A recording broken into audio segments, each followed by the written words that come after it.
Zoom audio check. Folks on Zoom, somebody can message real quick and tell me you can hear us.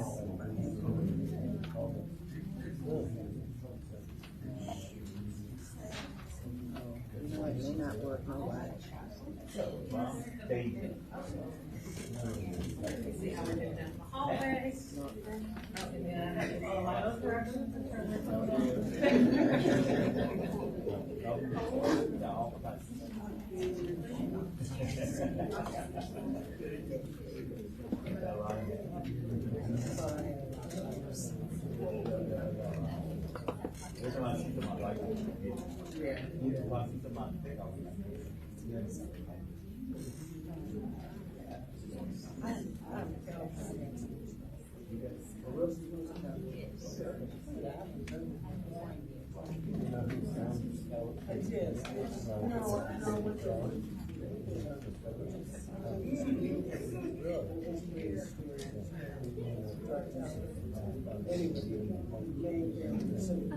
in your pocket, I'll trust you can.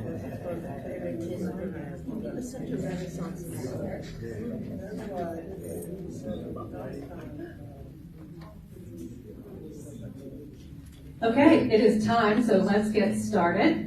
My name is Karen Hart. I'm the Executive Director of the Lancaster, Virginia Historical Society, and we are very glad to have all of you here today, and I'm pleased to have this wonderful panel of the Nickens family and to be working with them as one of our many efforts to help tell more stories for more people in Lancaster County, and we couldn't do that without all of you. There would be no Historical Society without interested people who want to do research and share their passion. And so I hope today you'll learn a little bit about an important Lancaster figure, but also be inspired to dig into your own roots and history a little bit and see, what legacies some of your ancestors may have left for you or for our community.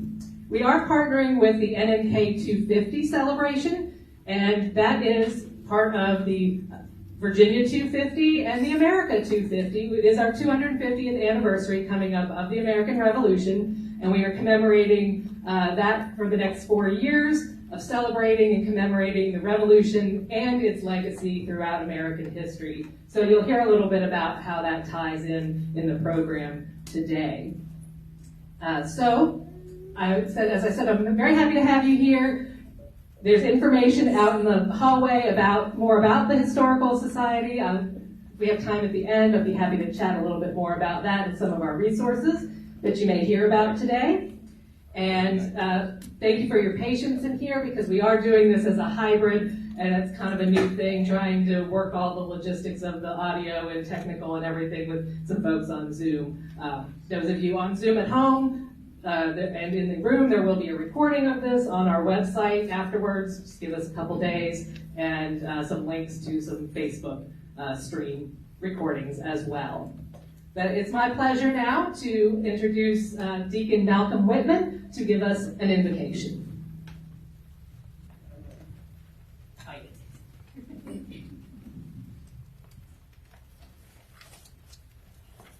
Let us pray. Our Father, our God, it's with joy and thanksgiving we come before your throne today. Come giving you all honor, all glory, and all praise. We thank you, Lord, for this situation. We thank you for this gathering, this historical society.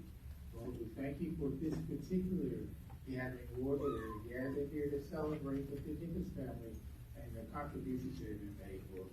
We ask your blessings upon them, Lord. Bless all those who are labored here to put it together, Lord. Go with and stand by. Continue to hold them in the hollow of your hand. We ask this prayer and all others in the blessed name of Jesus. Amen. Amen.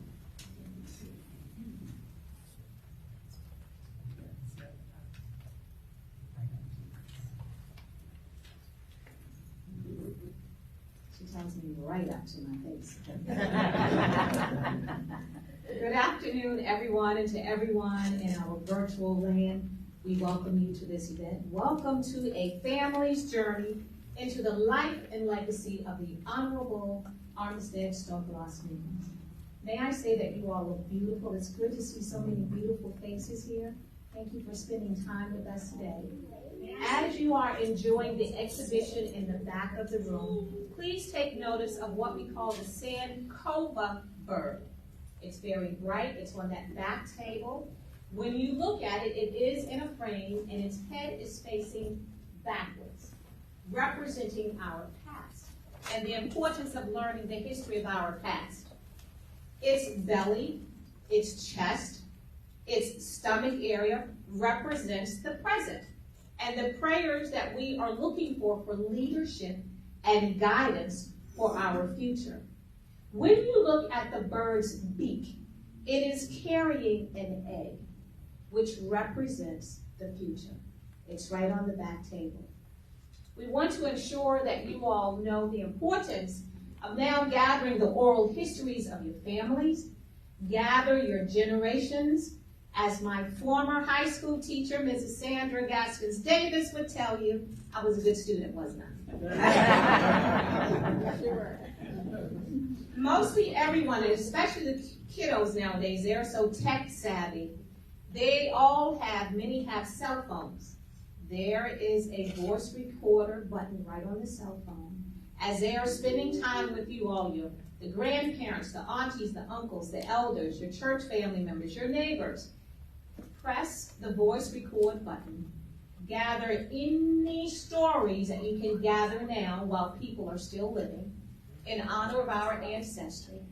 And then you can always go back later and transcribe. Type it up.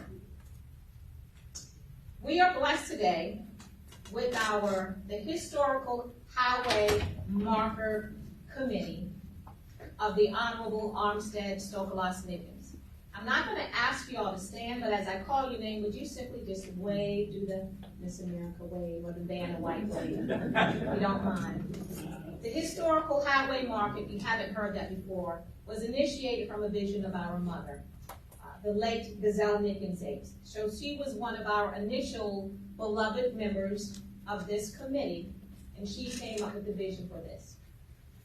We have my sister Antoinette Diantha Ates, Brenda Campbell, Karen Turner Fauntleroy, I did see her, raise your hand, hi Karen. Myself, Francine H. Hunter, Benita Corbin James, Thomas Walker, who is joining us virtually from Seattle, Washington, hi nephew, Jacqueline Morris Whitman. She has the wave down there. We're going to begin our story today. We wanted to make this as personal, as relatable, and as meaningful as possible to share oral history.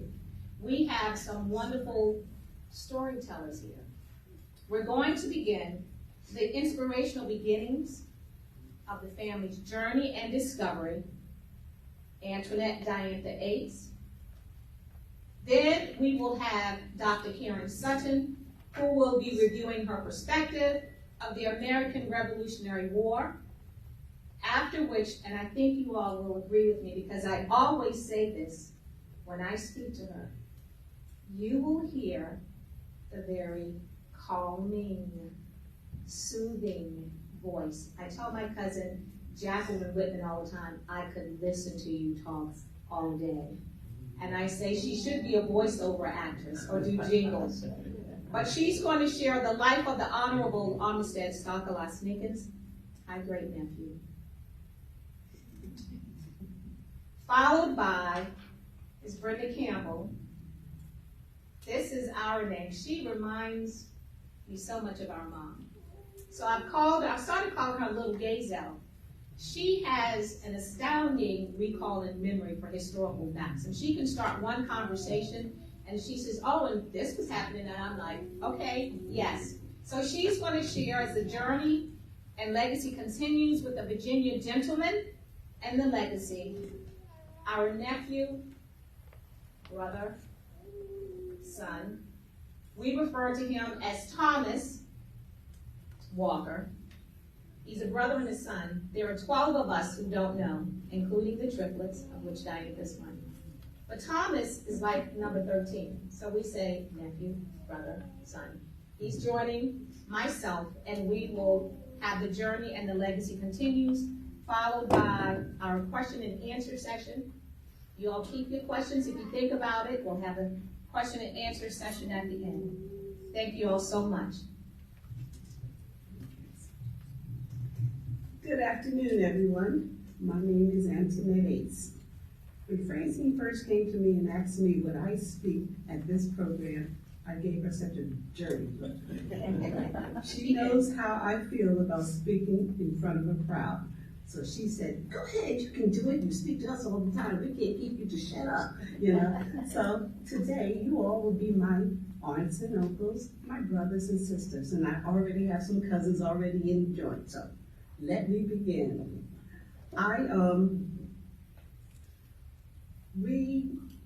Let me start over again. I was born in New York City. At the age of 5, my mother decided to move us down to her hometown of Lancaster, Virginia. The first time I ever heard of the word Virginia, I can remember being so upset. I wanted to stay in New York City. Mommy proceeded to move us down here, and she was amazed. We were all amazed about the vast amount of land that my grandfather had there where we could play. We didn't have to go to the park and have to share the swings and all of that. But there was hard times and there were good times. My mother graduated from A.T. Wright School, which is located in Whitestone, Virginia. She used to always say she was so smart. So Mommy proceeded to every day, I realize now she was using psychology on us. She was telling us all the things that she loved. And what did she love the most was the Nickens. She constantly spoke about the Nickens. I thought it could have been a human being. It was a thing. But the characteristics of a Nickens was that you were a hard worker. Her father, he worked 3 jobs to purchase the land that we have up in Lancaster. You had to get an education. Oh my gosh, because Ann and Alice had 5 daughters and they all were teachers. They graduated from college. And the Nickenses were supposed to be so smart. And mind you, Mommy was smart, as she says, when she was in high school. So all of these different traits about the Nickenses. When Mommy moved down here, she, first of all, her first job in New York City was working for the Bergdorf Goodman department store. Now, I worked at Macy's for 45 years. Macy's has nothing compared to Bergdorf Goodman, and it's still in existence today. Bergdorf Goodman is one of those fine department stores for the rich and famous. You need a $10,000 gown, you go to Bergdorf Goodman. You want that $5,000 blouse that you know is going to look nice with your skirt, go to Bergdorf Goodman. Well, after Mommy worked in New York for about 15 years, that's when she says, okay, everybody, let's go. She took the post office test for New York City before coming down here because she wanted to be able to take care of her family. She passed it with flying colors. She was told by a supervisor that she scored one of the highest scores they had ever seen. So after moving down here, Mommy applied for some of the postal systems here in the county. But none of them worked out. They had no openings at that time for a colored woman. So Mommy proceeded to work in different aspects of the community. She was a housekeeper. She worked in the school cafeteria. She worked for Miss Stevenson and her family, who was in charge of the Ties Inn at the time. And then, of course, Mommy worked with her mother, my grandmother, Nellie Diggs Nickens. Now, Grandma's mother was Julia Diggs, so it was Julia Nickens before she married the Diggs. So it was Nickens against Nickens against Nickens. Grandma worked at the King Carter's Inn in Irvington, Virginia. It is now called Glory Days Inn. She worked there for over 30 years. She would get a weekend off every month. And to us as kids, that was exciting because my grandmother was a cook. And when grandma would come home, it was almost like Christmas for me. She would cook chicken, and my gosh, I can taste that chicken now. The chicken and gravy, the meat would fall right off the bone. And the remarkable thing about when grandma would come up to the little yellow house in Lancaster on the corner of Regina Road was that I got to listen to the stories. After dinner, everyone would go out there to the front porch. We had neighbors that would come around, and they would have these conversations talking about the old people. Now, we as kids, you didn't ask questions. You sat there and you listened, or you went outside and played. I was nosy, so I wanted to know what were they going to talk about this time. Grandma and Mommy in the neighbors' room would talk about people that I'd never heard of before. I remember them talking about Aunt Pauline. They talked about Uncle Armistead. You know, he dibble and dabble into politics. Then they talked about Cousin Morgan. I didn't know at the time it was Dr. Morgan E. Norris. But my mother had her younger brother was named after him, Morgan E. Nickens. And don't forget, they always talked about Pappy Jack. You know, Pappy Jack was a real Indian from Charles City. And they said he could cut a chicken neck off with his teeth. I don't know, that's what they would say. But don't let me leave out his brother, Charlie, because Charlie could open up a bottle cap of Coke with his teeth. They had strong teeth back then. So anyway, it was exciting stories. Even though the stories could have been funny in some cases, or I was learning, there were sad stories too. They talked about the time when my grandfather, Philip Nickens, their house burned down and they had to live in a barn. They talked about Grandma Junior's sister at the age of 9. She was standing too close to a stove and caught on fire and died. So these are sad and heavy stories, but they're all part of my family history. So as I grew up and graduated from college, I moved up to New York and started working. I could just come home during my vacation time, and Mommy still talked about the Nickens. And so one day she says, come with me. I said, where are we going, Mom? We're going up to the courthouse. And she grabbed a book. We drove up there to the courthouse, and she took me in this room I'd never seen before. Never knew it even existed. It was a room that contained books from both sides, everywhere. They had the will books, they had the marriage books, they had the death books, they had the tax book, they had the land books, and I was in heaven. I had never knew this place even existed. Mommy pulled out one of the marriage books, and I saw my grandmother's name in print. I saw my grandfather's name in print, and whatever happened to me, I can't even explain it. Carolyn Jett told me one time that I had the bug, and I didn't know what she meant by that, but she explained, you're addicted to it. I was addicted to finding out my family's history. I never knew all of those stories that they used to tell when we would sit on the porch. It was bringing the past to the present. These people were real. These stories, I'm still thinking they were still real. That Pappy Jack could just chop a chicken's neck off with his teeth. Well, anyway, in these books, it was surprising enough that I never knew words or even some of the people that I was finding out. I mean, I didn't know what a mulatto was. You know, these days we use mixed race. But my grandfather and his siblings were called mulatto. In the death book, what in the world is consumption? What is dropsy? What is brain fever? I could say, Mom, what is this? What is this? What is this? Because I've never seen these words, and I graduated from Lancaster High School, you know. And then that's when I realized we have so much profound history right here in Lancaster. We were always running to Jamestown or running to Williamsburg, but just in that little room with history dating back into the 1600s, and we went all the way up to the 1900s. Mommy got tired of waiting on me. I took over her book, took her home, came back. That whole week I would spend hours. I was 5 or 6 hours up there in that record room writing anything I could find about the Nickenses, went to the Dixons, went to the Weavers, went to the Pins, went to the Nars, because everybody was married, this one, and this one, and this one, and I wanted to know it all. And my life changed, and I can't even explain it like I was trying to tell Miss Jet that time. I have a son to raise. I have a budding career up in New York City, but all I could think about was my ancestors calling me. And I had to find out, where does it end? And I remember talking to my brother Joseph, he lived in New York also about it. I was saying, come on and help me. Here, I got all this history. And he kept saying, oh no, my job. He was an air traffic controller. He didn't have the time. So I spoke with Francine and Marvin Thomas, my nephew, and they decided to help me. We planned the first reunion. I had all this information I had gathered, and I just wanted to shout it out to the world of look what we found. Because we didn't even know these people existed except from the stories that my mother and my grandmother were saying.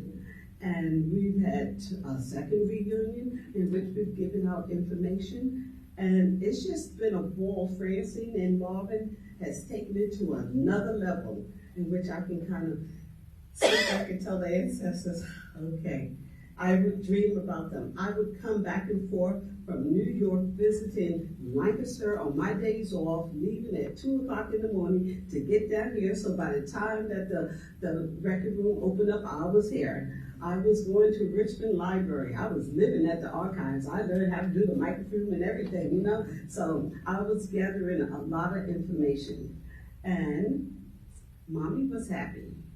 She finally got one of her kids to finally listen to her, even though we all listened to her, because we knew to be a Nickens, you got that Nickens blood in you, so you got to do this.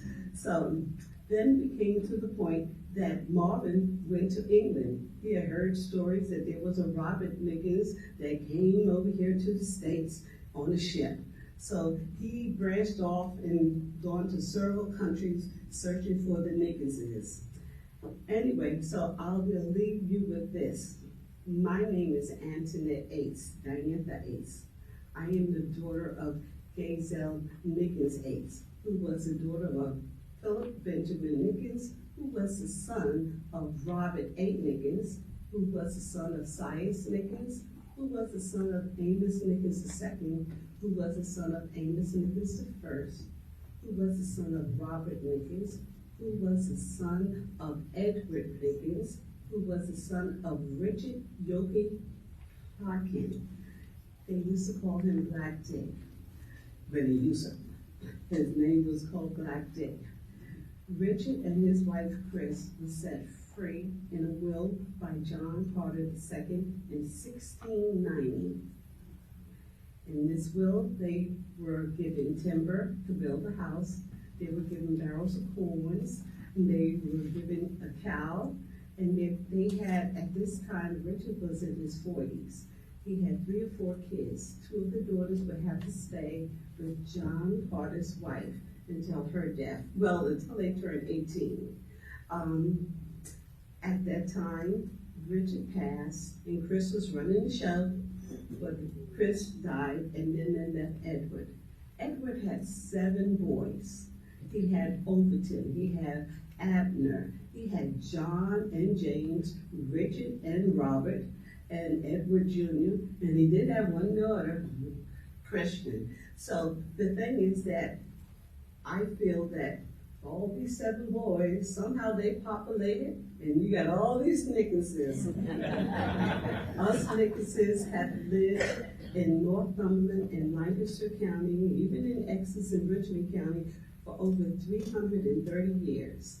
How many of us in this room can say that you have ancestors that you have traced all the way to the 1600s? If you think about it, it's a profound feeling. Like my people, my ancestors lived here when it was John Carter I, when he was first sent over from England. And then his son, John Carter II. And let us not forget, Robert King Carter. So my people were here. They were set free by the time the second John Carter, before he passed away, but they were here. So I just want to leave you with this thought. We have Nickens spread all throughout the United States. But we can honestly say the Nickens started right here in Lancaster County. You know, the county where they didn't know where the northern neck was. When people asked me, where are you from? I said, I'm from Lancaster County in Virginia. Where is that? Okay. They also called it the northern neck area. And then they still confused. Well, you heard of Richmond, right? The state capital. Yes, we've heard. Well, we're about an hour and a half, 2 hours away from Richmond. Then I say, it's the birthplace of George Washington's mother. His mother's name was Mary Ball. I'm getting a little history lesson because I'm really a school teacher in heart. So then they understand that. So that's where we're all from. And I can finally say to myself, I am on somebody's family tree because it all started here in Lancaster County.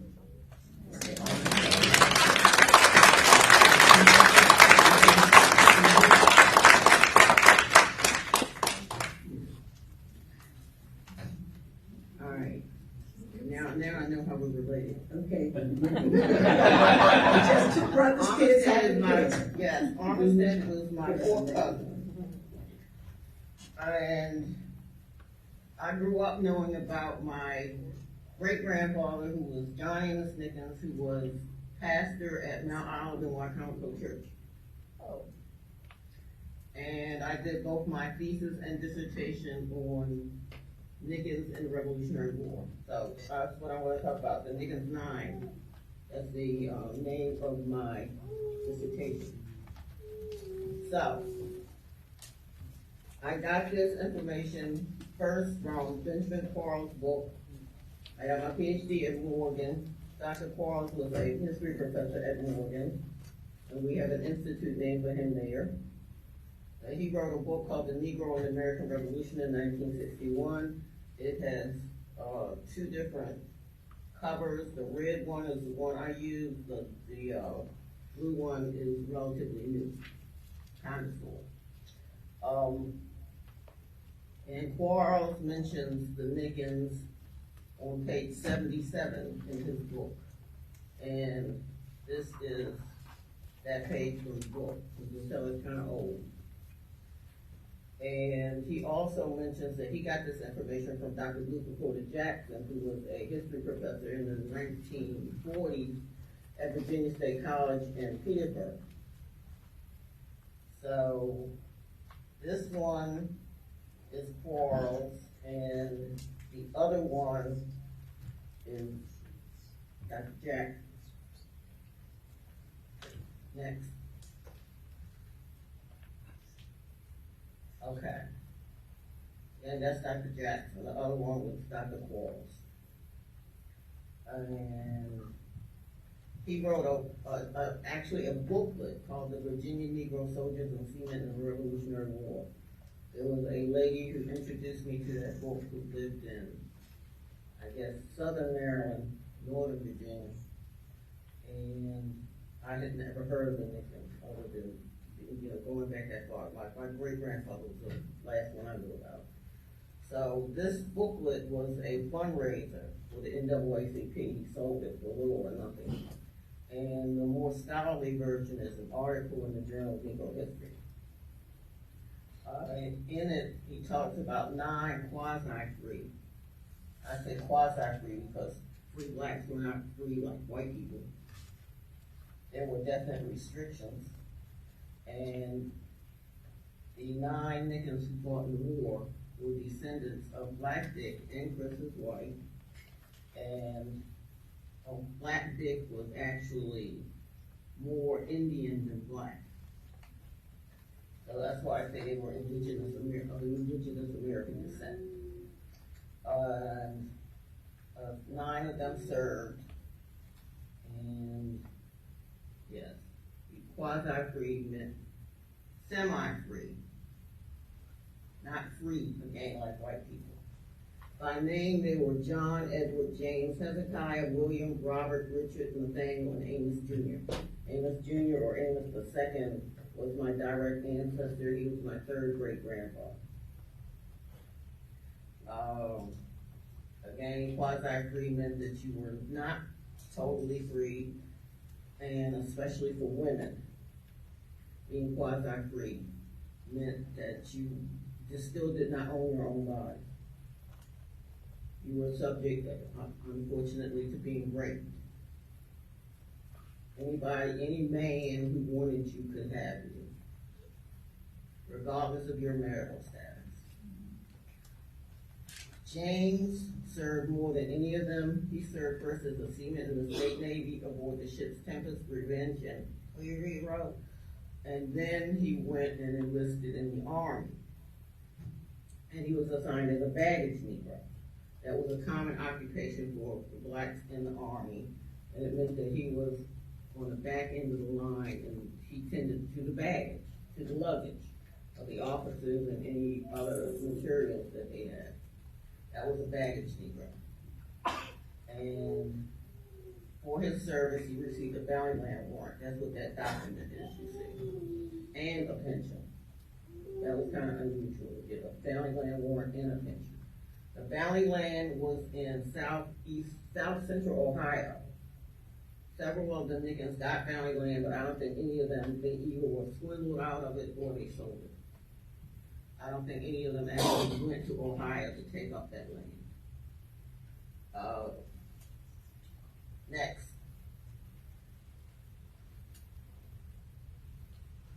Okay, Hezekiah. Hezekiah was the only one that didn't come back. He allegedly died a prisoner of war. He served as a seaman on board the ship Gloucester. Mind you, all this is in Virginia State Navy, so they're sailing around the Chesapeake and the Potomac, mostly. Hezekiah got a bounty land warrant posthumously. As I said, some say that he was a prisoner of war, others say he switched sides.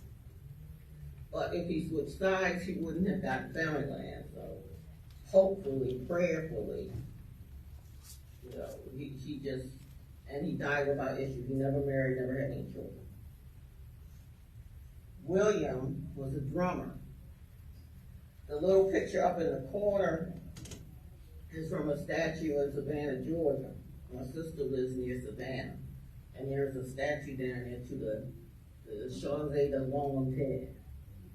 It is a group of Frenchmen who served here in the Battle of Savannah in the American Revolution. And drummers were commonly teenage boys related to some soldier in the army, and they were wiry, and they taught them how to play the drums as a way to signal, pass the orders around. So a man could not shout to the end of the line, but you could hear the drum. So children, teenagers, wiry, lots of energy, they would do that.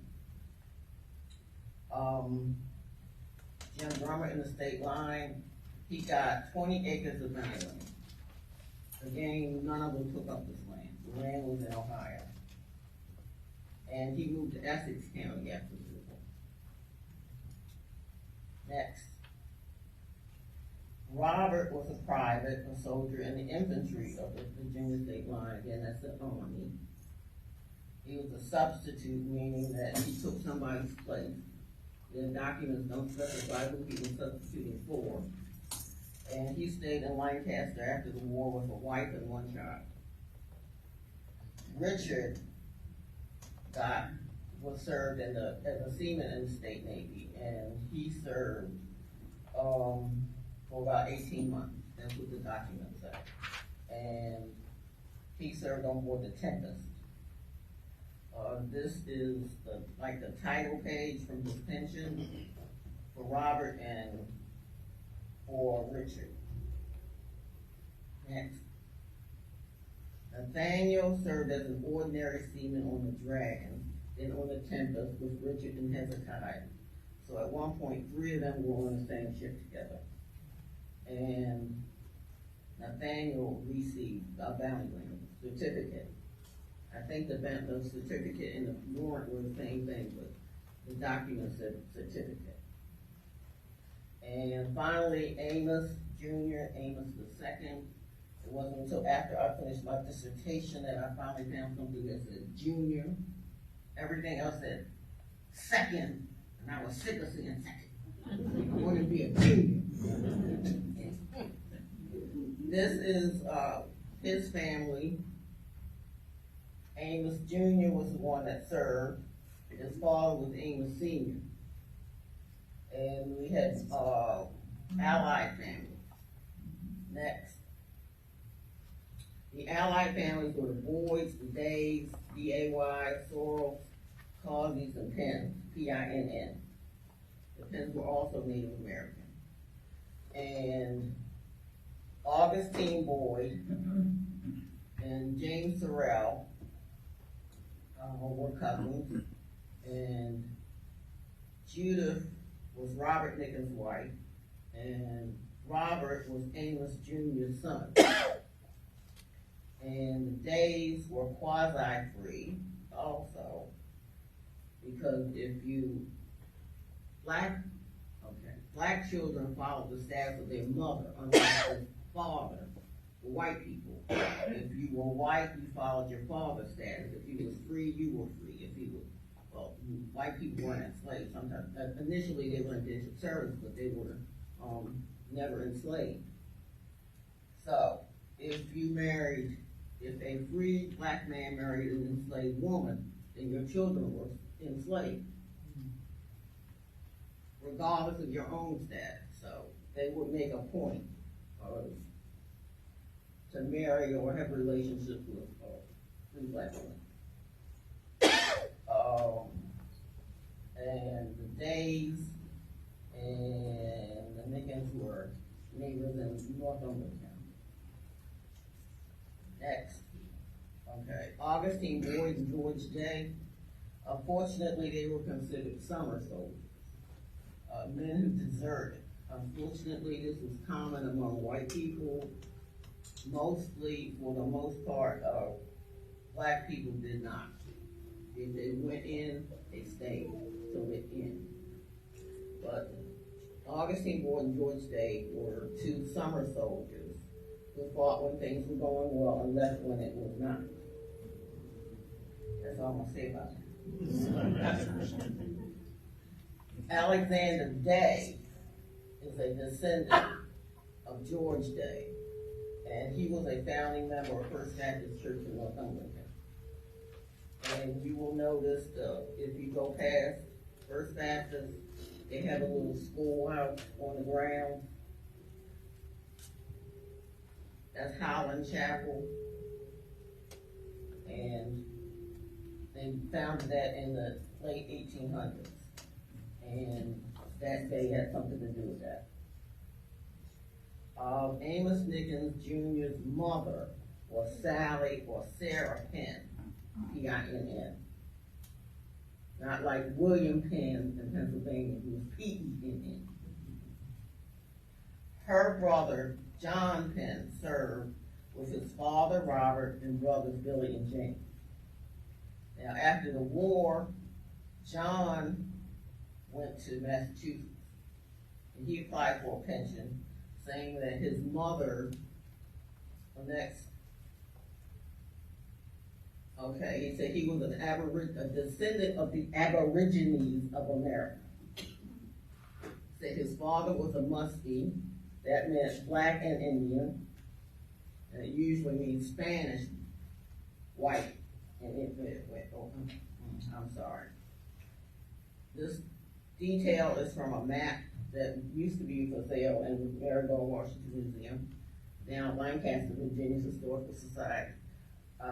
So, John Penn said he was a descendant of the Aborigines of America, that his father was a Muskie, his mother was a Cherokee, and he lived in Indiantown and near Carter's Creek.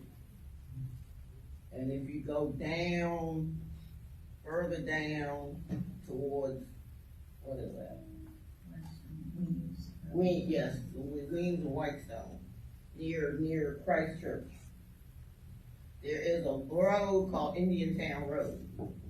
It goes out to the waterfront. Now, that's waterfront property, very expensive.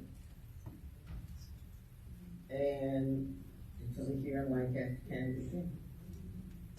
Next. Okay. Amos Jr. married Elizabeth Cosby. Her brother, James Cosby, was a Revolutionary War veteran. He served as a seaman in the state Navy. He was from Northumberland County and served aboard the ship Dragon. Amos' son, Robert Nickens, married Judith Sorrell, or Sorrell. I'm not sure how you all say it. Judith's grandfather was a veteran. His name was James Sorrell, or Sorrell. Next. Oh, okay. Well, thank you very much. You see some handouts on your seats. I wrote a little bit about Armistead in my dissertation at the end. The Revolutionary War part was the beginning. I've written several things about this area. That's called available publications. And we supported Jackson's book, Virginia Negro Soldiers. Some of you all have a copy of that. Thank you. Thank you.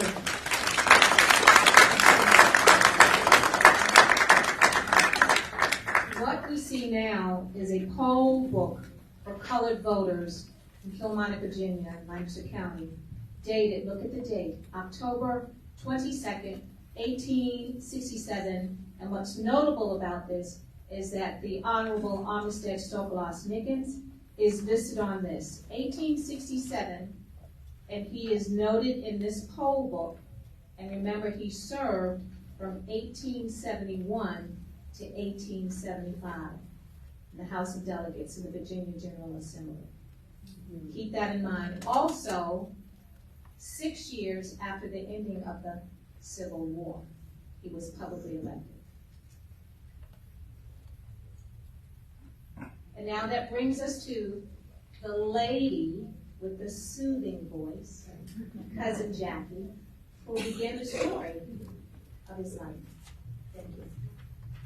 Good afternoon to our distinguished guest, the Honorable Robert Whitman, U.S. Representative of the Commonwealth of Virginia, other dignitaries of the Commonwealth, Lancaster and adjoining counties, and the Lancaster, Virginia Historical Society, which has been instrumental in helping the descendants of the Honorable Armistead S Nickens continue to bring to the forefront the accomplishments made by this auspicious gentleman in his lifetime.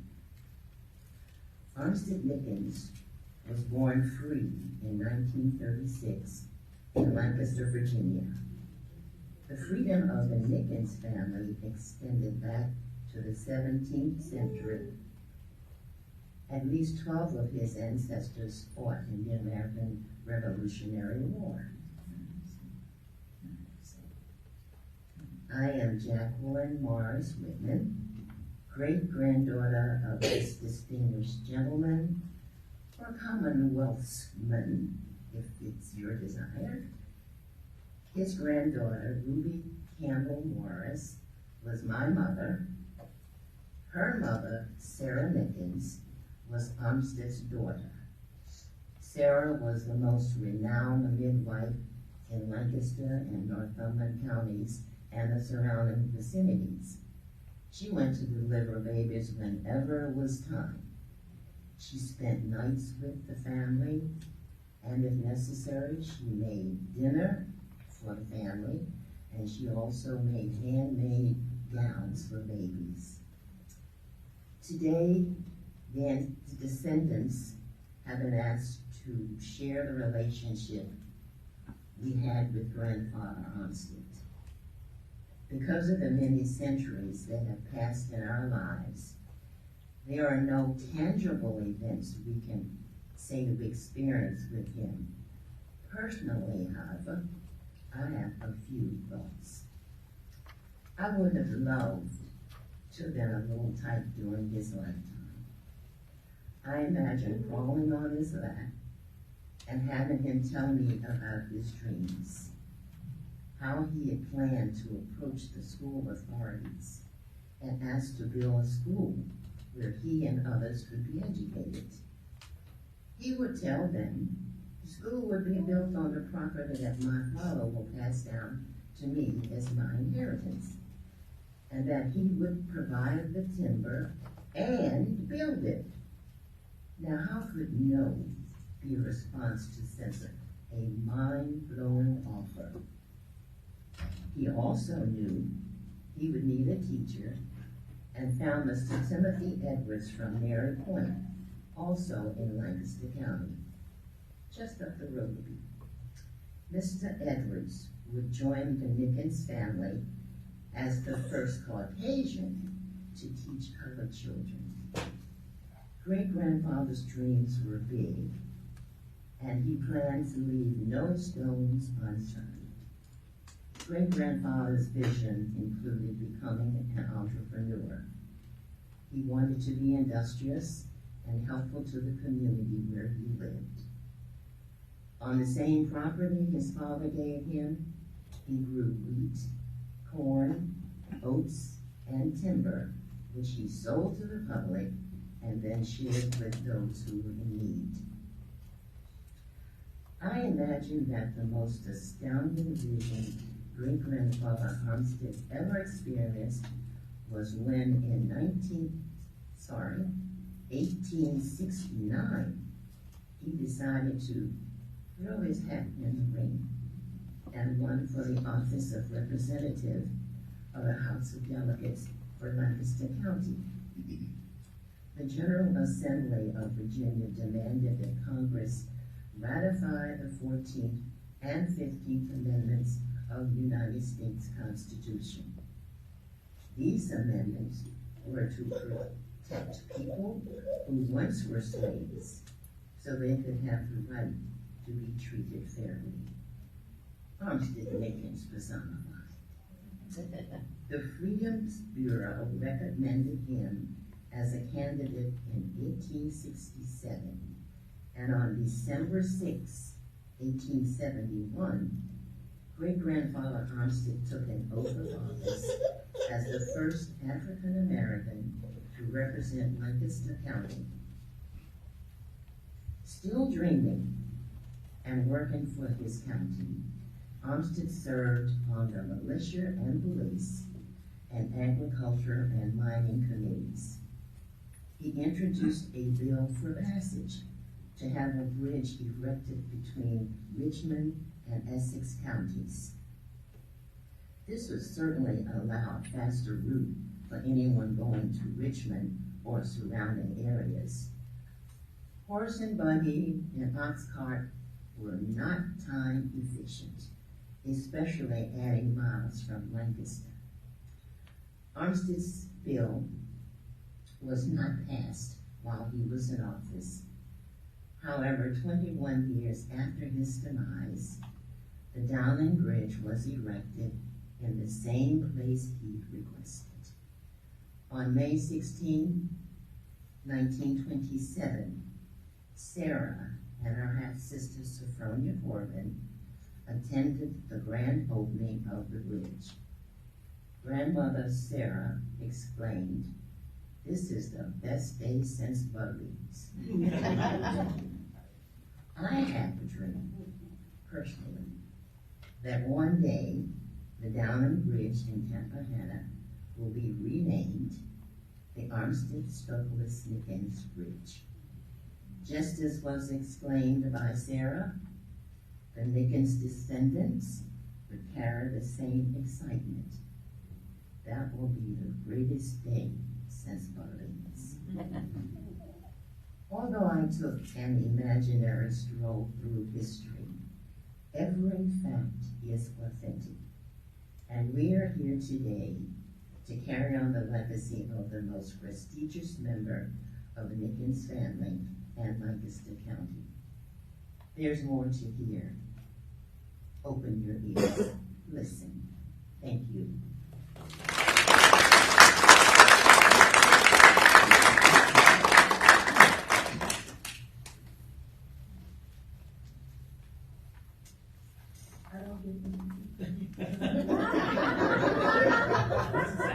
Hello, everyone. to the highly esteemed cousin, Brenda Campbell, she is also the great storyteller. This is the one I told you I call Little Gaza. She has a vivid memory. So now let's open your ears and listen to the authenticity and the stories from this family community gathering, in the spirit of community gathering. Okay, cousin? Brenda Campbell. Good afternoon. I am also one of the great-granddaughters of Armistead S Nickens. My father was Quentin Campbell. His mother was Sarah. Granddaddy had 3 children.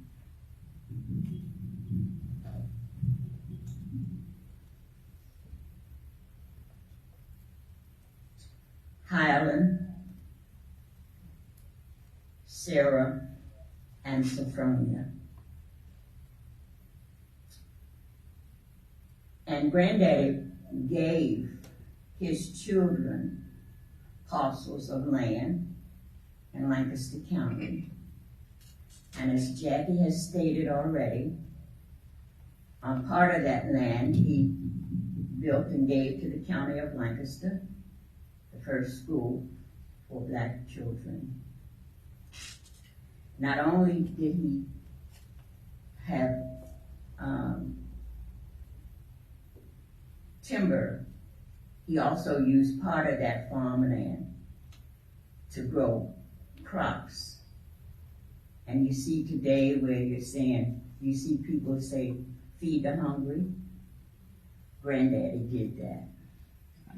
From his garden, he would feed the families of the county. We have with us our cousin Dean, who is here, whose grandfather was Holland.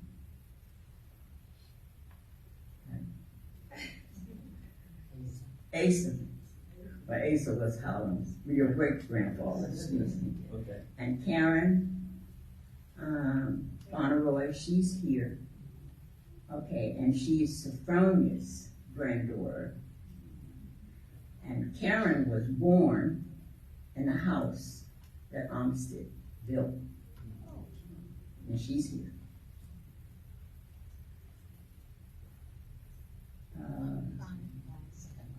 Okay, all right, okay. And of course, Jack and I are Sarah's grandchildren. Bonnie, I'm sorry. Okay, Bonnie is here, and she is Sophronia's granddaughter. You're helping me, Brian, he is here, and he's also a great-grandson, right? Two greats. Well, we are 2 greats. 2 greats. Great. Okay, now you have to understand that during this time that Armistead was building the schools and cutting the timber to help people with houses, there was no electricity. Everything was done by hand. And he used ox to draw carry the timber to the different locations. I remember the house that Dean lived in, Dean and his father and brothers and everyone lived in, that my daddy told me that Granddaddy Armistead built that house also, even though his house was across the street. There's a building, well, there was a building on Route 200 next to where we now have our county dump. Granddaddy and great-granddaddy and 2 of the men built that house. No electricity in 30 days. And it was a 2-story house. Then after Granddaddy did that, Calvary Baptist Church, he donated the land not the land, excuse me. He donated the timber to build the first Calvary Baptist church. Now, my cousin Jackie didn't say anything about the foundation of the church, but the bricks that were put down for Calvary Baptist Church and Sophronia, Bonnie's grandmama, and Armistead laid the bricks for the foundation of Calvary Baptist Church. There are other people that we associate with the brick making, and those bricks are here in Kilmarnock, Virginia, holding up some of the stores. I had interviewed Mr. Tom Cox, who was one of the people that worked with Simon Conquest. The older people might know who Simon Conquest was. But he made bricks here in Lancaster County. And the merchants in Kilmarnock, when they built some of the stores, those bricks are there still today. And I can point out several of the stores that use Simon Conquest's bricks. There also was a gentleman named Bird, as cousin Karen has said up here. Gazelle Bird and her family lived in a house that was in front of, if you know, where the Curry Funeral Home is. The Bird house was right across the street from that. Cousin Gazelle, who was one of the daughters, is the last person that we buried in the cemetery where Granddaddy Nickens is buried right now, today. That cemetery holds more than just the Nickens family, because Granddaddy Armistead was a cemeterian. The churches didn't have cemeteries as they do now. So anyone that passed and didn't have a place to be buried, they're buried in our family cemetery. And just last October, it wasn't October, when we visited the cemetery, we found Granddaddy Armistead's grave. Sarah's grave is there. Her husband Billy Mack's grave is there. Holland's grave is there. We found so many graves in the cemetery, marked and unmarked. So now it will be up to us to have this the cemetery restored, which my cousin Francine. Introducing me? My cousin Francine is going to direct us in that. That I think will be our next endeavor, is to restore the cemetery.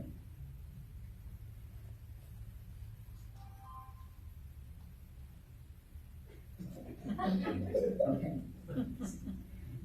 And we will be glad when this is over.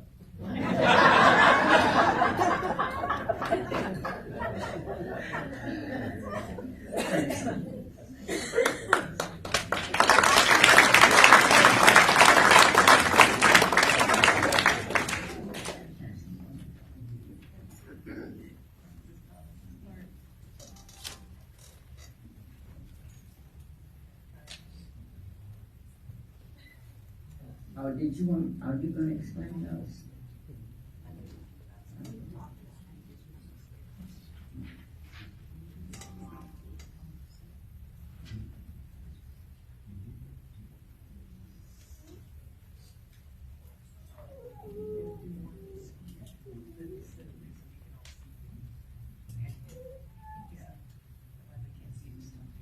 This is the memoriam that was put into the newspaper, and you can see the date of his sunrise, our family member. And this was put into the newspaper back in 1906 by his wife and his children. Many of you all in here, you may have participated in this. This was a Black History program at Lancaster County Courthouse, dated February 24th, 1990, when Cousin Brenda and more of our family members officially presented the official portrait of the Honorable Armistead S Nickens. This is the unveiling. That's Brenda standing to your left of the portrait in the first picture. And in the second picture, you see other family members gathered on that inaugural day of unveiling. This is an article entitled "The Honorable Armistead S Nickens, Statesman, Virginia, Gentleman, Father, a Memoir." This was published by J. Allen Ball Sr. Many of y'all may remember him. He was a high school educator. I know that Mr. Carroll Ashburn worked with him in sportscasting. He was a historian. He initiated a number of historical projects in this area with the Northern Neck African American Historical Society. This is posted in the Pleasant Living Quarterly Magazine for the Northern Neck, Middlesex, Lancaster, and Winter, version 1990. That is on the exhibition case in the back.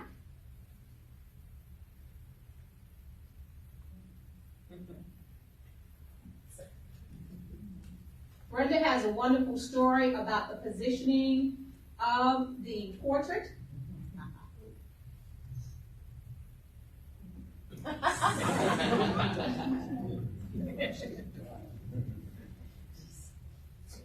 When this portrait was dedicated,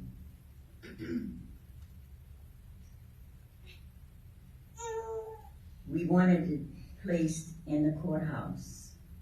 Now, the dedication of this portrait took place across the street at the Murderball Museum. And they carried Granddaddy's picture across that day and hung it in the lobby of the courthouse next to all of the white judges. Dr. Norris, Morgan E. Norris, who was the first black doctor here, his portrait was hung the next year in the lobby. When they built the new courthouse, they moved the judges' pictures into the old courthouse courtroom, but they left Granddaddy's picture and Dr. Norris's picture out in the lobby. They claimed that nobody knew who they were, so they didn't get to go into the old courthouse room until a gentleman came down and asked. And when they asked me who he was, then they moved his picture, which is now moved inside with the other white judges of the old courthouse courtroom. Fine job.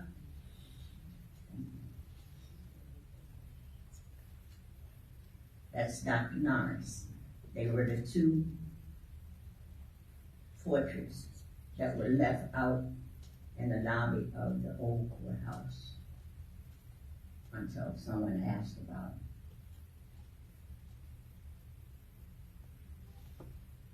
This is us at the Historical Highway Marker Ceremony. Many of you may remember that, of Dr. Morgan E. Norris. And in the picture, the first one on the left is Mommy Gazelle. In the middle, one of our highly esteemed educators, retired educators and elders, that's Mrs. Ruth Ball. She was married to the Honorable J. Allen Ball. And to the right, that would be me.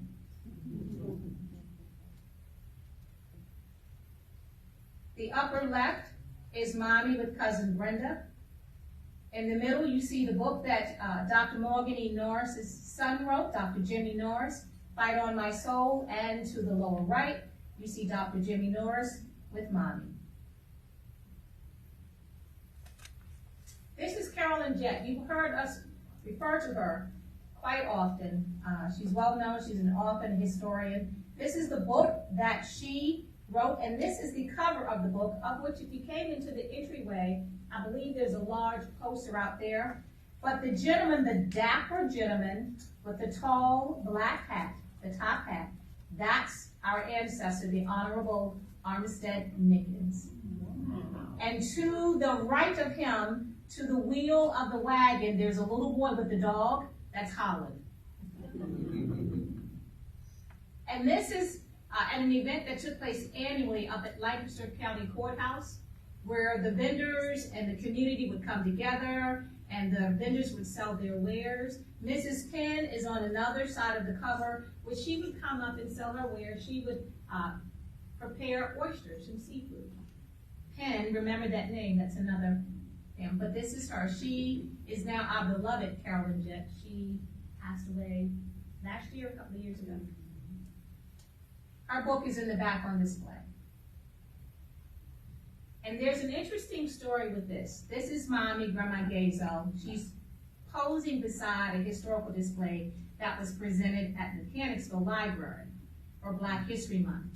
And Mr. Carol Ashburn, this mysteriously appeared in the Rappahannock Record. And Mr. Ashburn, I was visiting the Kilmarnock Museum, and he said, now, look at here, William. He said, now, isn't this your mother up there? What is she doing up there with a display of our Armistead Nickens in Mechanicsville Library? And we don't have it down here in the Kilmarnock Library. So I explained, he said, now, how do you think this happened?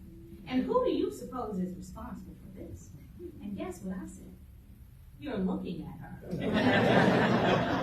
And I told him that I had prepared such a display for the Kilmarnock Museum, and at the time, what was called the Mary Ball Washington Museum. But I learned that Mr. Ashburn, the Kilmarnock Museum closes for 2 months, from January through February, and I kept trying to do it. So, but he definitely got his, and if you saw that large, beautiful portrait in the frame when you came in, that is a display that was presented to him. And our cousin Brenda had that frame. So now at this time, our nephew, brother, son Thomas will be joining us virtually from Seattle, Washington. He has done a lot of extensive genealogy and research and has traveled internationally and globally. Thomas?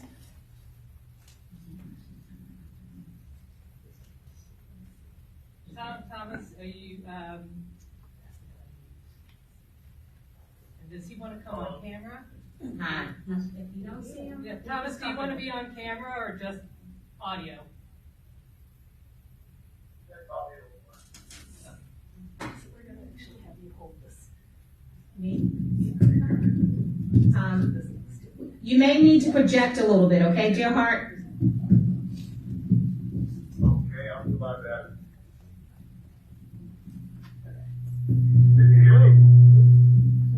All right, hang on, we got to do a little audio, okay. We're ready. Hello, you ready? We're ready. Okay, hi, I'm Thomas Walker. I am the grandson of Gazo Nickens H. And I would say I moved back to Seattle about 25 years ago. And then I started to do a yearly visit to my grandmother in Lancaster County.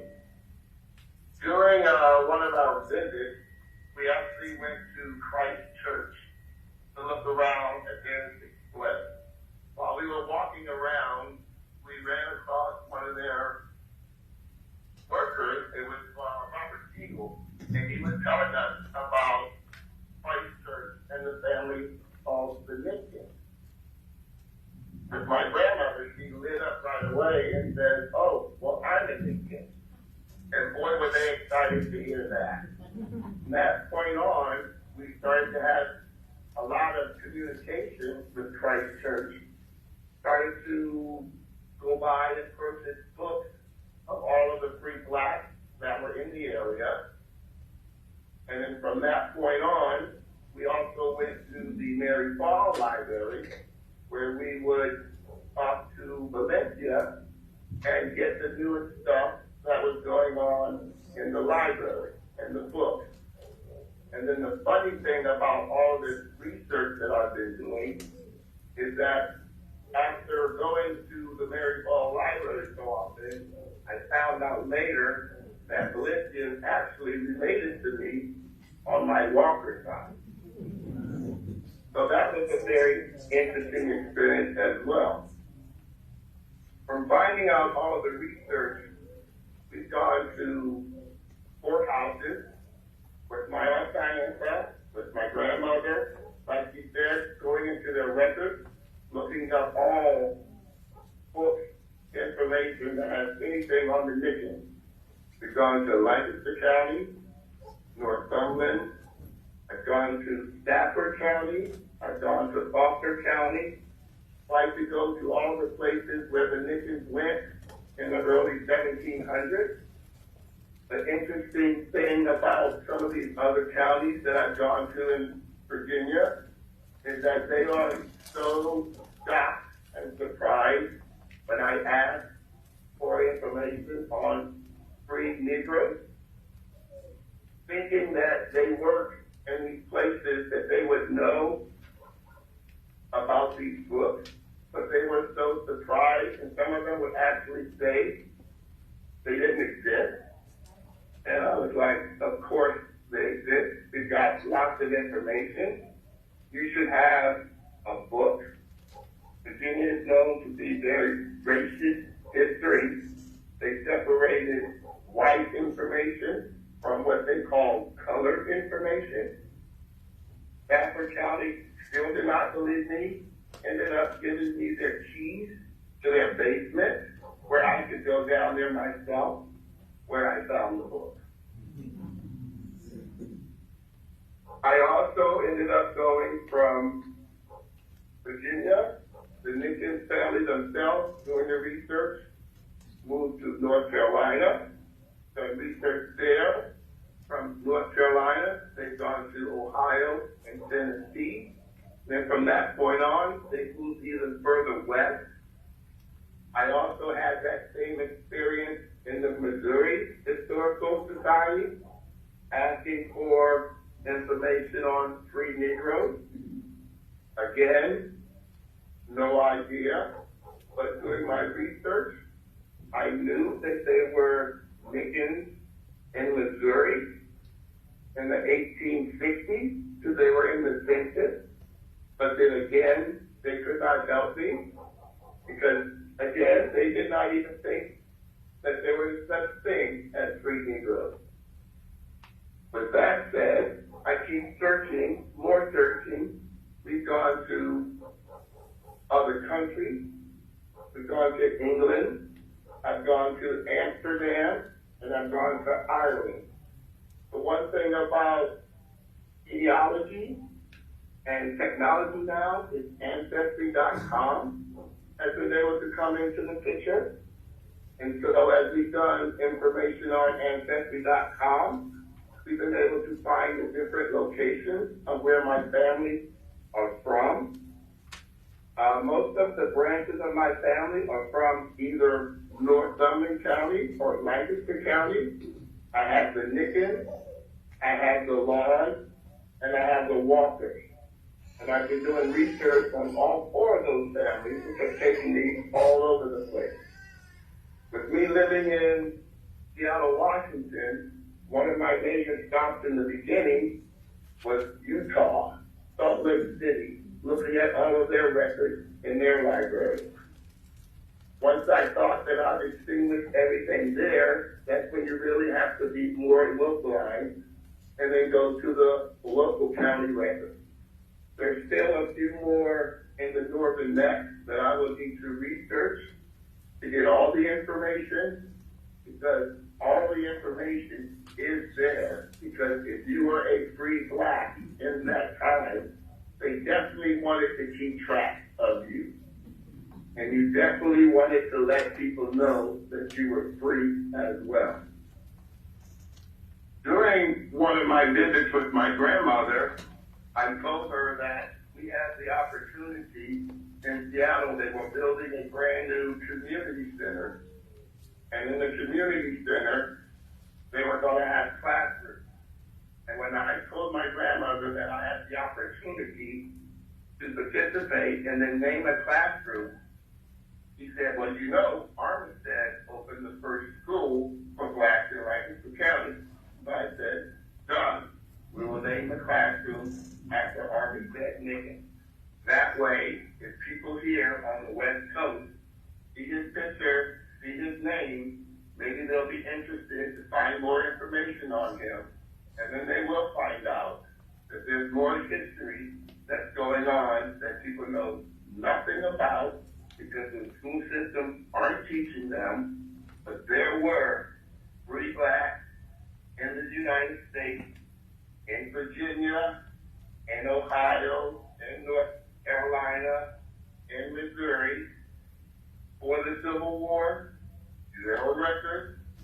Were able to trace lots of families all the way back. I found out from my family being in both counties that I'm practically related to everyone. And as I started to look up marriage records, I found more and more connections.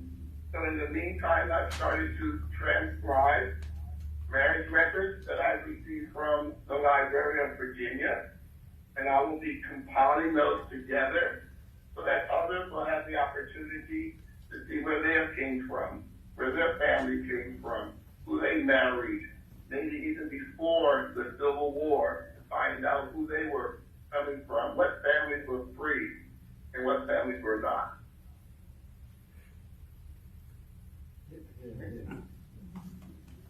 Thank you.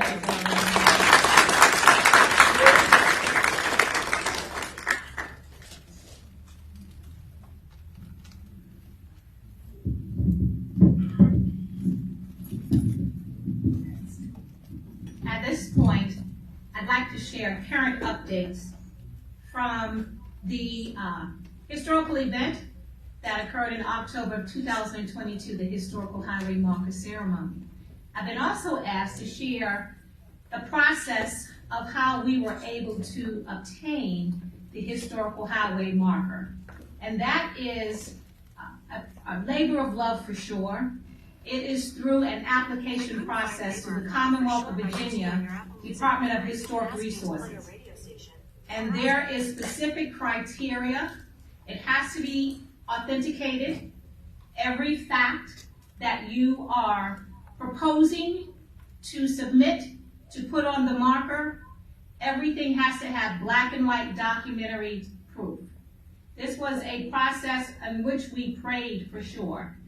There were many nights when Brenda and I, it started out with the vision and the prayer from Mommy, as we said, and when we'd run into something and we call each other, we go, let's pray.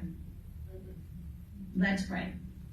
And so, yes, the Commonwealth of Virginia, the board declared it meritable to receive a marker. This is showing community consultations and collaborations. The historical significance of the marker needs to be local, regional, statewide, obviously, or to the area. And I also see we have Mrs. Besida Carthorne White here. She's with the Middle Peninsula African American Genealogical and Historical Society. Wave your hand high. She is also a consultant as well and very knowledgeable about the process. So obviously the Nickens family got together. Library of Virginia did a lot of research. We collaborated with them, as with Karen Hart and the Lancaster Virginia Historical Society. Kilmarnock Museum with Mr. Carol Ashburn. We thank him for his collaboration and support. And there is M. Huggs, Mrs. Besida Carthorne White. The Northern Neck Baptist Association, Historic Christ Church Museum, the Department of Historic Resources, William and Mary, the National Association of the Advancement her people, they made me laugh. William and Mary College. Lancaster County Public School System. Lancaster Community Library. The delegates and political officers in Virginia General Assembly. Lancaster, Virginia African American Historical Society Archives. Norfolk State University,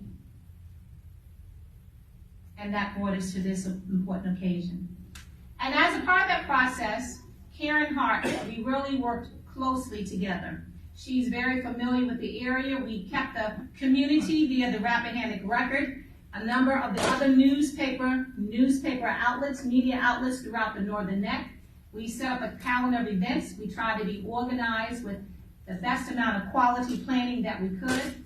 Invitations were sent to the organizations, flyers, press releases, radio broadcasts. I came down today and I was told that the radio, our local radio, broadcasts this event today.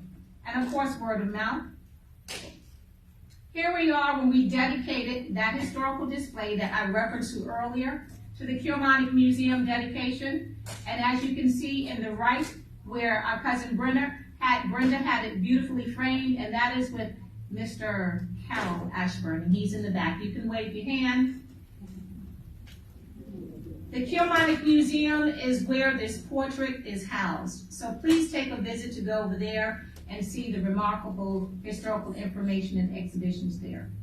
Here we are at the September 29th, 2022 Lancaster Board of Supervisors, where the Nickens family, the Historical Highway Committee, we proposed and requested that a proclamation and a resolution be presented in his honor. And I see Chairman Ernest Palin, I believe. Is he here? Yes. And also Mr. Billy Lee. Are there others here? And we were at that meeting and they presented us, and there's a picture of us and our family where they presented us with the resolution.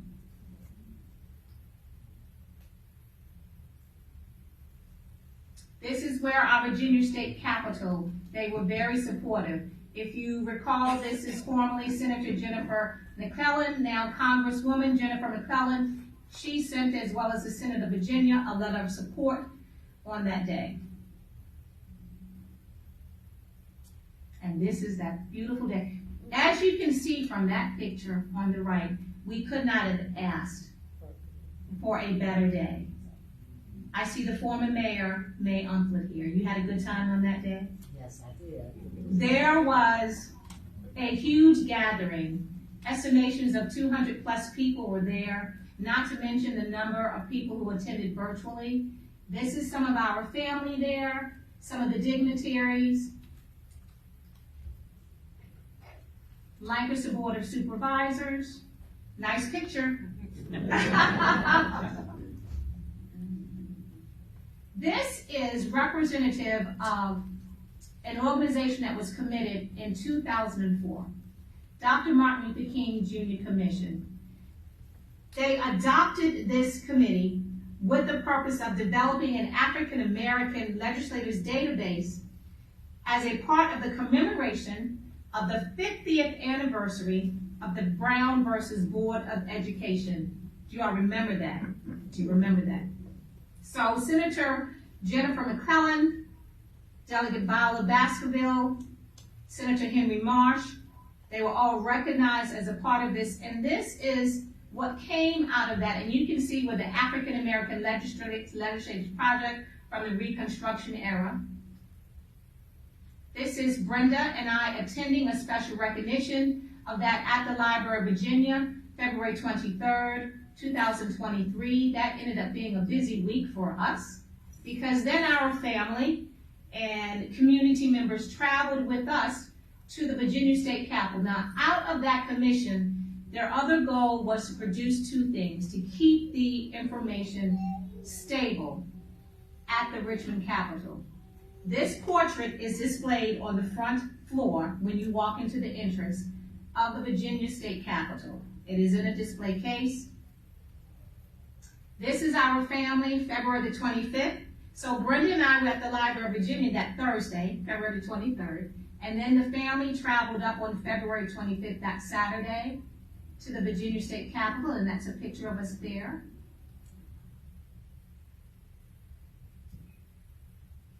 This is Lieutenant Governor Winsome Earl Sears. Now this is where we are in the Senate chambers. They had especially invited us to come to that General Assembly session to recognize the family of the Honorable Armistead Nickens.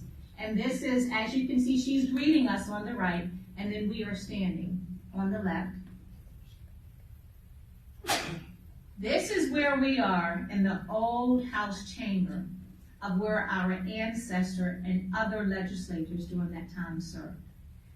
What I can tell you from my experience, to be in that room, it was such a strong, vivid, inexplainable, tangible presence and spirit to actually walk around in that room, sit in a chair, and just be in the space where our ancestors and forefathers were in the legislature. I don't know if there are others here who were there who'd like to share anything, but what I can tell you, it was just indescribable. When people tell you, oh, you should go to the Super Bowl, it's an entirely different experience than to be there physically and witness the Super Bowl. That is House of Delegate Margaret Ransom. We were greeted in the House of Delegates as well, that chamber. This was the second project. Besides the initial portrait that you all saw, this is a marble plaque with the names of the African American legislators engraved on the plaque. And here is Cousin Brenda pointing out the plaque. That is on, is it the second level? Second level of the Virginia Capitol building. This is Mr. Joe Gorman.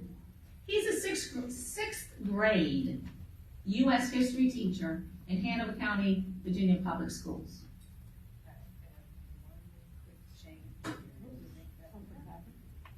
Oh, she's working on that. Make sure I have the sounds available. Should play.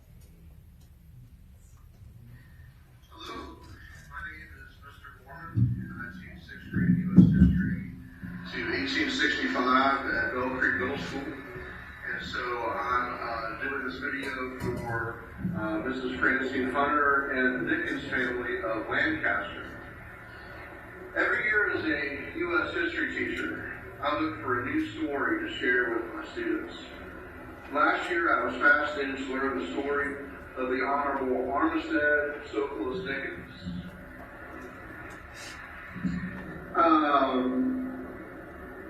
From Miss Francine Hunter, what a story. Serving in the House of Delegates for Lancaster County from 1871 to 1875. A historic highway marker in 2022. 8 Nickens family members from Lancaster who served in the American Revolution from 1775 to 1783. Edward, Hezekiah, James, John, Nathaniel, Richard, Robert, and William. A total of at least 12 veterans of the family who served in the Revolutionary War. A history of freedom of the Nickens family going back to the 1600s. The Downing Bridge.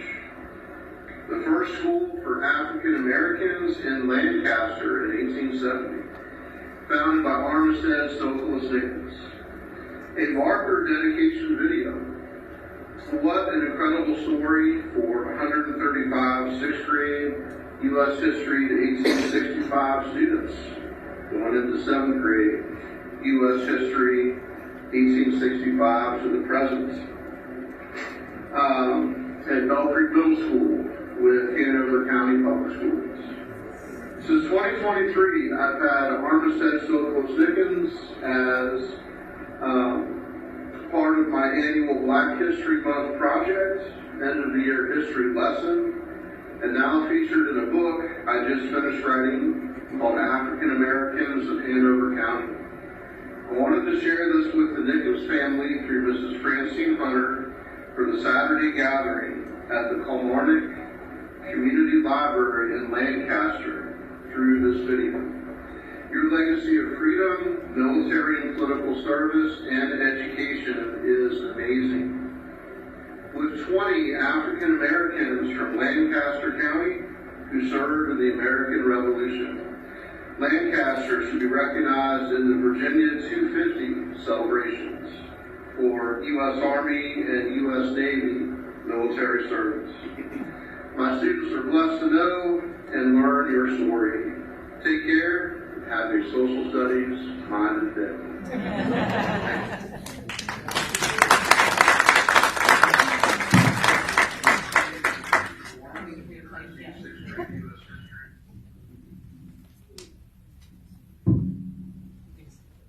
Okay, can I click? You should be able to. This is where our ancestor was represented at the Virginia African American Genealogical Summit. You see the date, September 30th, 2023, at the Virginia Museum of History and Culture, in collaboration once again with Mrs. Besida, Cawthorn White, and other African American heritage and historical societies.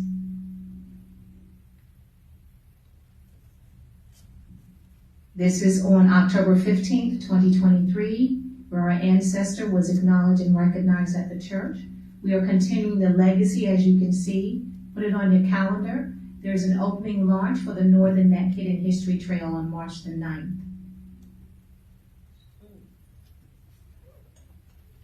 We are a part of that as well. Currently, we have a historical exhibit and display at the Hanover Tavern, at the Hanover Courthouse. This is a first-time inaugural exhibition of its kind, African American exhibit at the Hanover Courthouse, Hanover Tavern. My understanding is that we have just received something from House of Representatives, Honorable Robert J. Whitman. I believe Karen Hart has something. Yes, so.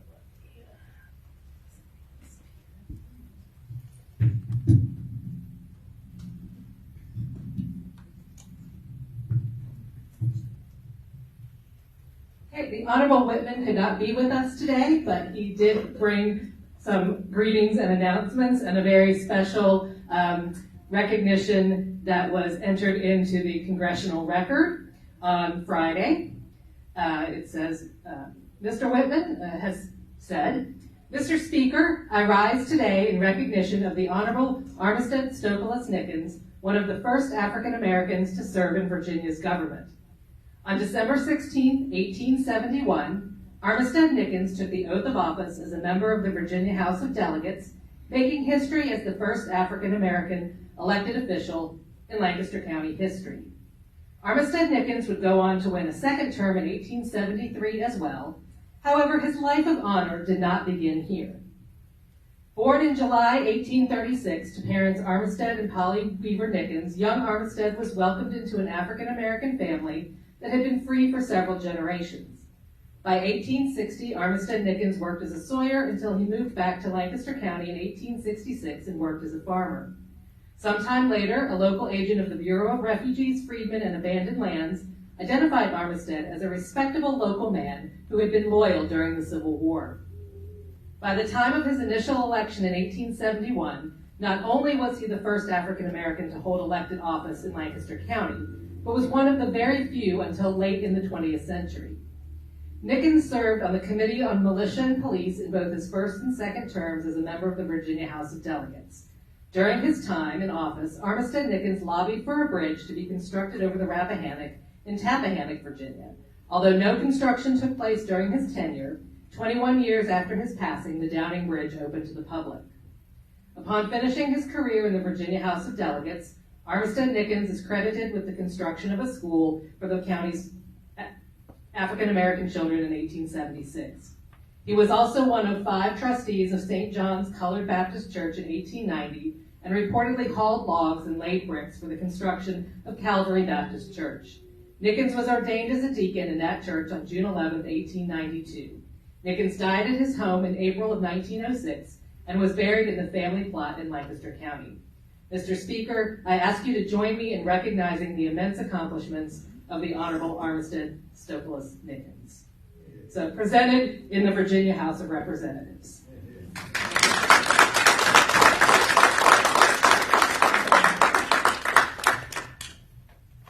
Thank you.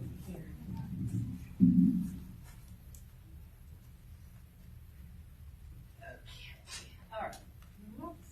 We certainly want to thank you all for being here. We're going to close out with something that you may remember if you are in attendance at the Historical Highway Marker Ceremony. Thank you, Mr. Van, for being our videographer, and to the Lancaster Community Library, and to everyone, to all of the family, the gathered community members, our adopted family members, and our dignitaries. Please allow us to close out on this. And if you have any questions afterwards, feel free to come and generate your questions. And we also do have light refreshments in the back. So we will have a question and answer session after this.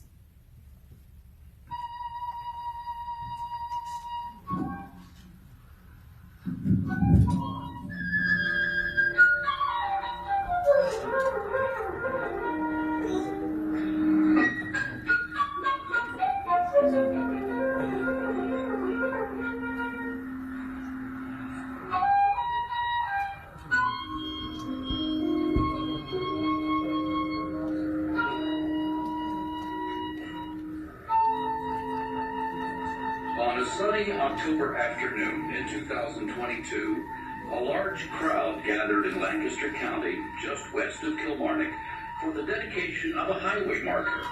But not just any highway marker. Descendants of Armistead S Nickens, an African-American farmer who was born free in 1836, had worked for years to make possible this permanent acknowledgement of their ancestor. The marker is located here at the intersection of Maryball Road and Camps Mill Road, at the edge of property that once made up Armistead Nickens' 150-acre farm. At the ceremony, his contributions to Lancaster County and the state of Virginia were remembered, as well as the efforts of those who made the marker a reality.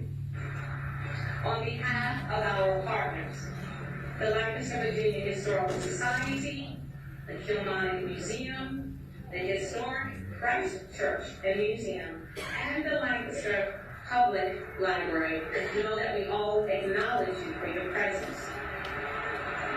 My task is to give you all the statement, the purpose of this occasion. Please know that this is a vision that was started and is spearheaded by our late grandmother, her late mother. Grandma Nellie probably had something to do with it. Knowing Grandma Nellie, she probably did. But our late mother, Gazelle Nickens Ace, she's the one that came to me a number of years ago, and she said, Francine, we have got, and that's how she said it, we have got to get a historical marker for Armistead Nickens. Great-grandfather Armistead was born free in 1836 in Lancaster County. The freedom of his family extended back to the 17th century. At least 12 of his ancestors fought in the American Revolution. Because there was no school for Armistead to attend, his father taught him to read and write. He was an avid reader and yearned to increase his knowledge and to pass it on to others. This aspect of his life came to fruition when, knowing there was no school in the area for colored children, he approached the school board and requested that he be given an opportunity to build the school. But Mr. Nickens had another large role to play. With the passage of the 15th Amendment to the Constitution, Armistead ran for the state legislature in 1867 and won, taking his place with other black legislators who worked for the betterment of all Virginians, leaving a lasting legacy. These pioneering African-American political leaders, like the Honorable Armistead S Nickens, used the guarantee of suffrage of the 15th Amendment to their advantage and pave the way for future leaders like me to follow in their footsteps. This marker being dedicated today, as well as the permanent plaques at the state capitol with his name and all the other names of those Reconstruction era public servants, remind all Virginians of their contributions and service to help promote the promise of racial equality, justice, and citizenship for all Virginians.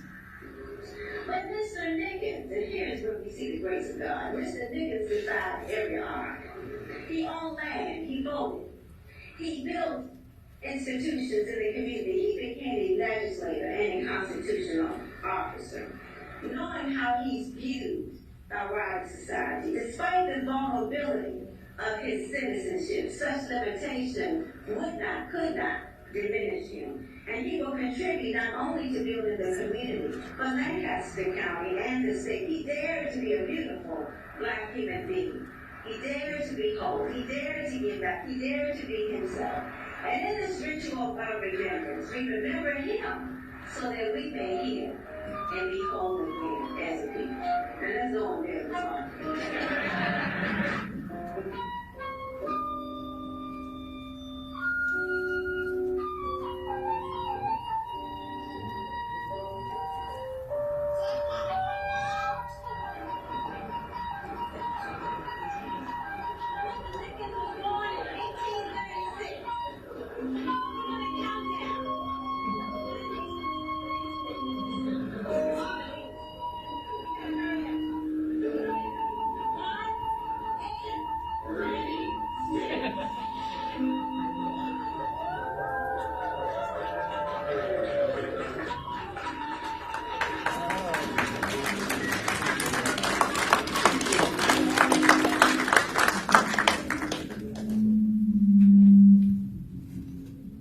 Lives of great men all remind us we can make our own lives sublime, and departing, leave behind us footprints on the sands of time.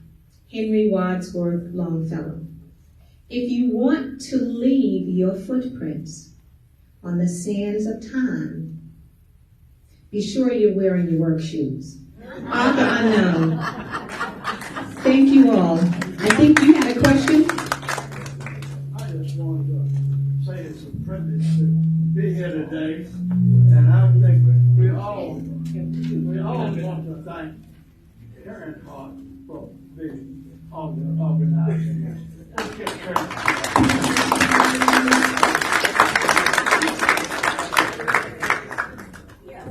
Feel free to enjoy the light refreshments and gather, and thank you all so much for being here. Hello, how are you? Thanks, everyone. We do have some handouts about the historical